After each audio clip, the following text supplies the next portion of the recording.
Hey guys, welcome back to Andy's Dinosaur Reviews. We have some more news today, not as much as usual, just a little bit, but some stuff that I thought would be pretty cool to show off to you guys and bring to your attention.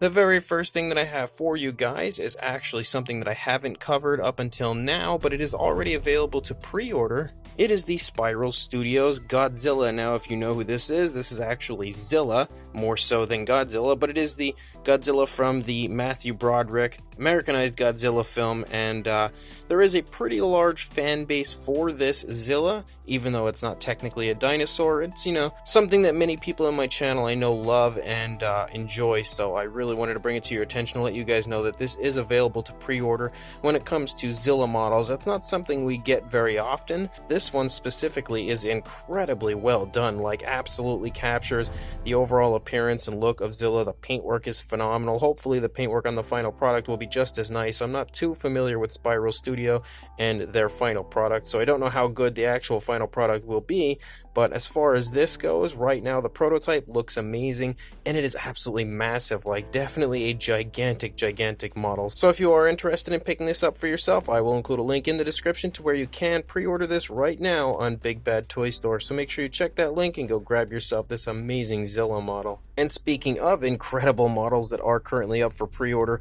on Big Bad Toy Store, there is also a brand new Jurassic Park model that has just recently hit Big Bad Toy Store, as we have a T-Rex and Genaro scene, a 1/20th scale model, limited edition statue actually, from Iron Studios. Now, I personally am not the biggest fan of Iron Studios.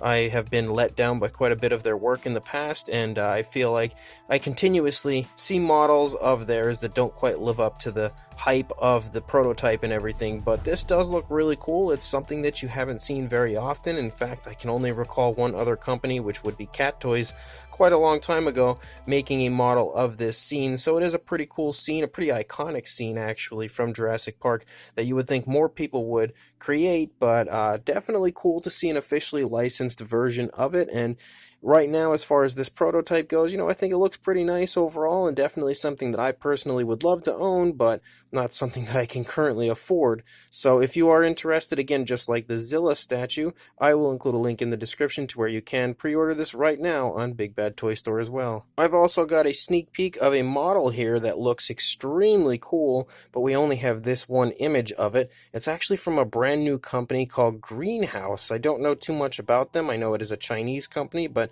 I don't know much other than that. It looks to be some form of a statue, and definitely looks to be pretty cool with two theropods kind of battling it out. Once we get more information on this, more images and stuff, I'll definitely bring them to you guys, but as of right now, I just wanted to show this off so you can keep an eye out for this when it does go up for pre-order, or even when we just generally get more info on it. And then as far as Nanmu goes, they have finally returned with some brand new images and information for us. We have a sneak peek at their upcoming Alpha 2.0 Tyrannosaurus, and they had actually released a few images of it, and as quickly as they had released these images that you see here, I guess a few people in the comment section and stuff had mentioned a few inaccuracies with the model, so they went and revised it, specifically the head sculpt and some of the body, I think, and you can see the revised version already. Of course, this pose isn't the final pose. This is just a stagnant pose as they work on the model. Things will change as they progress with it, but I think it looks fantastic, absolutely gorgeous, and at this point, I think everybody should just be using the dinosaur style guide for reference when creating Jurassic Park models. We'd have a lot more accurate interpretations of that.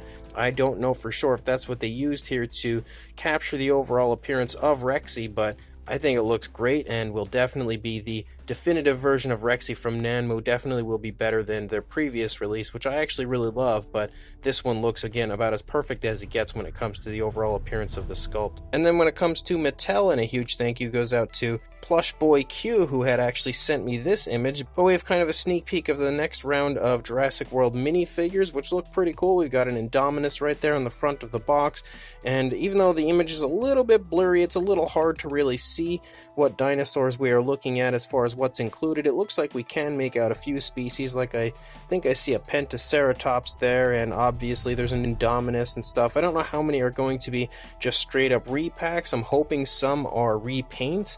It actually looks like we might have an Albertosaurus on the bottom right hand corner, But definitely exciting to have more minis coming. I'm personally a huge fan of the minis, so I can't wait to find out more about these and see exactly which species are included. And then the final few images that we have here again are from Mattel, but I want to give a huge thank you to Collect Jurassic for these images. But we've got a few brand new reveals for the upcoming Dino Tracker figures, as we have the Strike Attack Gigant Spinosaurus first of all, and I must say I really don't like this figure at all. I think that the entire sculpt looks really highly detailed, but just goofy looking as a whole. The tail just looks ridiculous for some reason, and we have kind of like your typical Mattel paintwork, where it seems as though half the dinosaur is painted, half the dinosaur is not, and overall, I'm excited that they're entering this species into the Mattel line, and I really won't be able to tell for sure how much I like or dislike the figure until I see it in person, but this one just isn't doing it for me. I think it's overall pretty ugly. The next one we have is the Strike Attack Dilophosaurus. Now, again, another instance where the figure looks pretty much half painted, although we did get a little bit of extra color out there on the tail where Velociraptor Blue is apparently taking a bite out of. And I do like the color scheme, kind of, but it just really needed more paint. Although we have had this Dilophosaurus quite a few times now, it looks like it's just a straight up repaint overall and nothing really new with it. And then we've got one that's very interesting, and this is the final one. We have the Strike Attack Atrociraptor. Now what's interesting about this, first of all, again another half painted figure, but I actually really quite like the color scheme they've chosen for this one. I feel like even with the half colored look, if they just started adding nail paint, it would make such a world of difference. But kind of like a jungle theme for this Atrociraptor, but what's interesting, if you don't pick up on it right away, is the fact that it actually has quills on the back of its neck, very Jurassic Park 3-ish quills, which is a very interesting idea on the part of Mattel. I'm not entirely sure if this is like a sneak peek of something to come in the Jurassic franchise or what, but it's a pretty cool looking figure overall. It really would have been cooler if it had more paint, but I do enjoy the jungle sort of theme of this one. Again, it just really needs more paint on the nails, more paint running out onto the tail. But overall, it's probably the best looking figure of this newest bunch, but I don't really think that's saying very much. So as of right now, guys, that's all the news I've got. When more comes out, I'll be sure to send it your way. But until then, please like, comment, and subscribe, and I will see you in the next video. Thanks for watching.